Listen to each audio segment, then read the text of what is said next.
Okay, question number 24। इसमें भी वही तमाशा है, थोड़ा सा लेकिन अच्छा तमाशा है इसमें। देखो क्या है।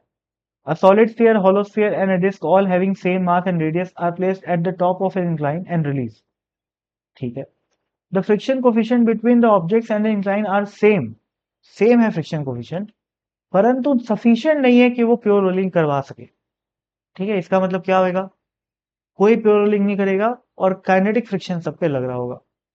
अब जब काइनेटिक स्टैटिक फ्रिक्शन में क्या होता है ना, लफड़े रहते हैं। स्टैटिक फ्रिक्शन में वो जरूरत के हिसाब से लगता है वो, लेकिन काइनेटिक फ्रिक्शन की वैल्यू फिक्स होती है।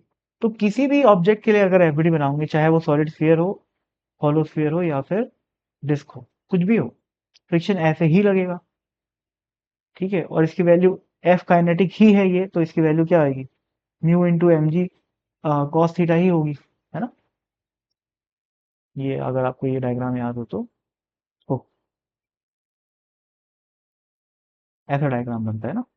ये एंगल थीटा है, तो ये वाला फोर्स होता है एम जी कॉस थीटा, और ये वाला होता है एम जी साइन थीटा, और नॉर्मल रिएक्शन ऐसे लग रहा होता है। तो ये वाली फोर्स इसके बराबर है, तो normal reaction is M G cos theta, hence friction will be mu into normal reaction. ठीक।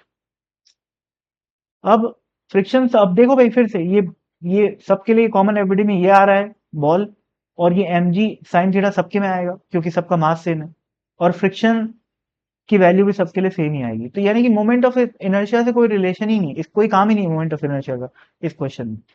ठीक है, तो इसका मतलब क्या है कि सब के सब स्लाइड करते हुए पहुंच रहे हैं और सबको बराबर समय लगेगा, क्योंकि बैकवर्ड और फॉरवर्ड दोनों फोर्स सबके केस में बराबर है, तो all will take same time.